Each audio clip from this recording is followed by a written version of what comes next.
kita dapatkan juga di dalam Al-Quran cerita-cerita yang berkaitan dengan kisah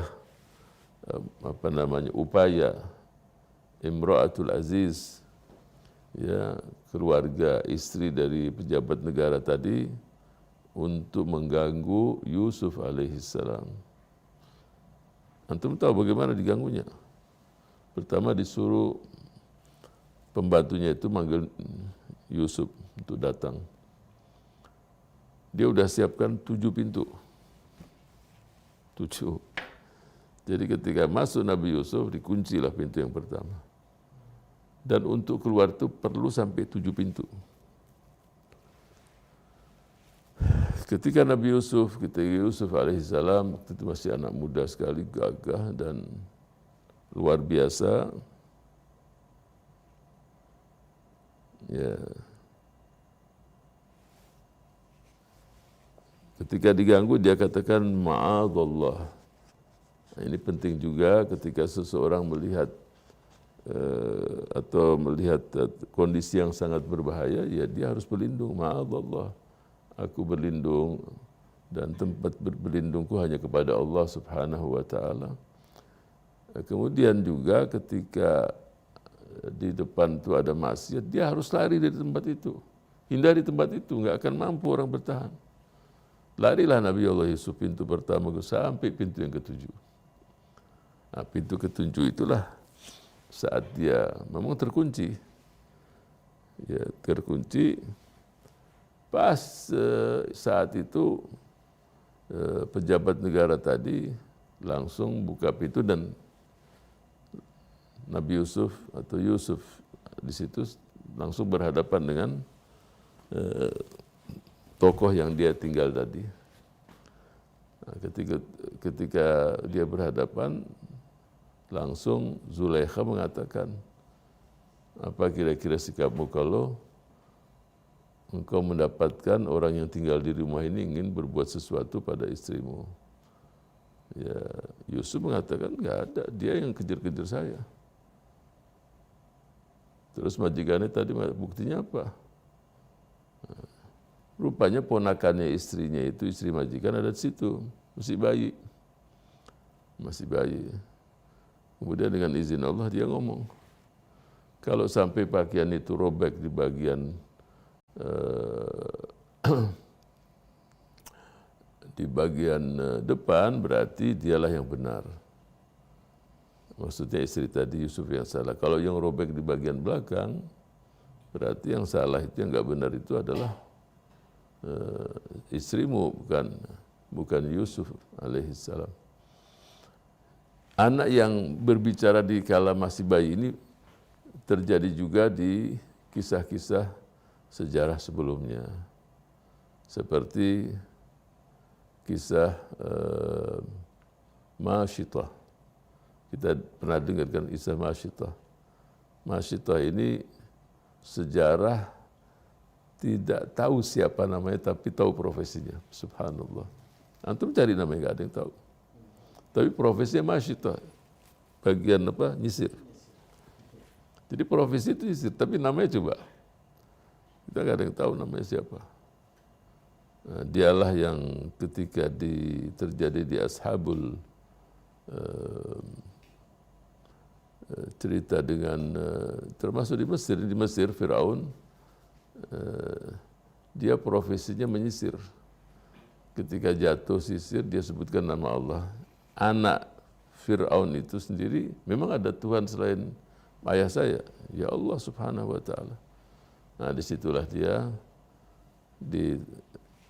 interogasi, satu persatu dari anaknya dilempar ke panci yang besar yang diisi dengan minyak. Terakhir yang masih menyusui ini, itulah yang berbicara. Dia memberikan semangat pada ibunya untuk tetap istiqomah.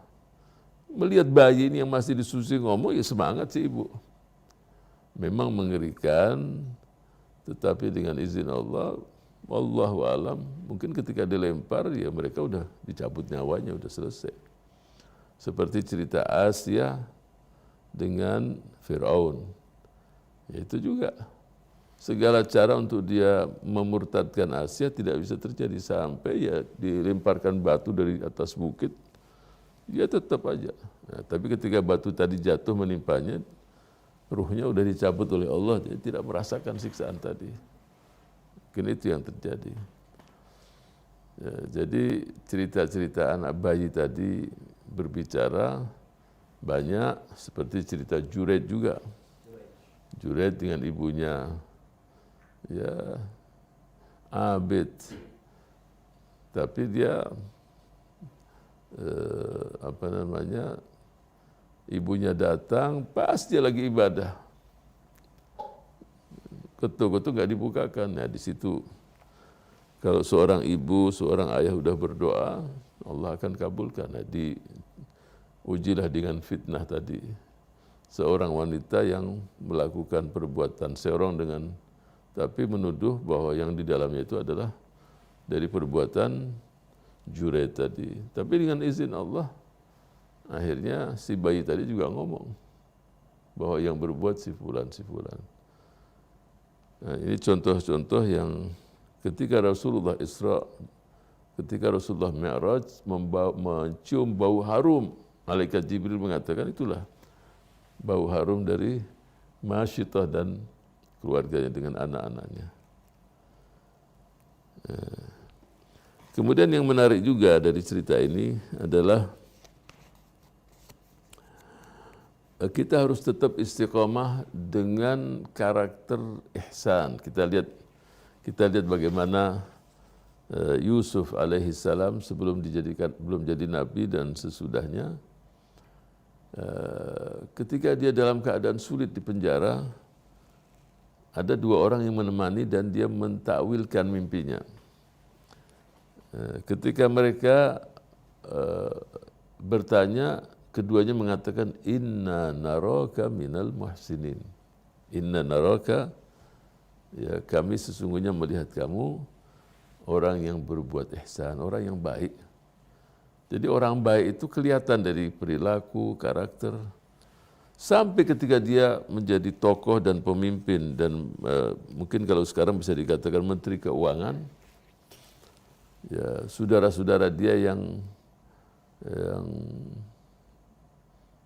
datang untuk meminta bantuan, mereka nggak tahu.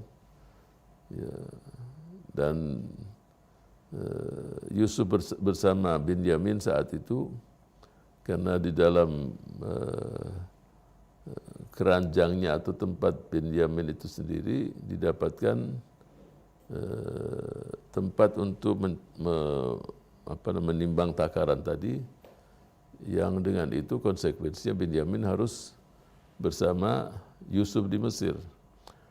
Tapi mereka mengatakan, ini kita punya orang tua, nggak mungkin ditinggal si anak.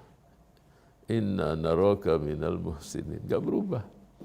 Apakah di penjara, di luar penjara, menjadi tokoh, itulah seperti yang disabdakan oleh baginda Rasul sallallahu alaihi wasallam, an-nasu ma'adin khiyaruhum fil jahiliyah khiyaruhum fil Islam. Jadi manusia itu laksana mining, laksana tambang. Kalau memang di zaman sebelum Islam dia itu tambangnya bagus, dia ketika Islam ya bagus juga. Mungkin ada yang mengatakan, Ustaz Habib, saya ini tambangnya apa ini kira-kira? Ya tambang itu karunia Allah. Ada yang berlian, ada yang emas, ada yang perak, ada yang perunggu, ada yang besi, ada yang besi tua, macam-macam. Nah itu. Tetapi tetap harus optimis. Jangan kalau udah namanya besi terus seakan-akan tidak ada nilainya. Tidak. Memang besi pun ada nilainya, bisa lebih mahal dari emas. Bagaimana kalau diukir, menjadi ukiran-ukiran kan jadi indah dan jadi mahal.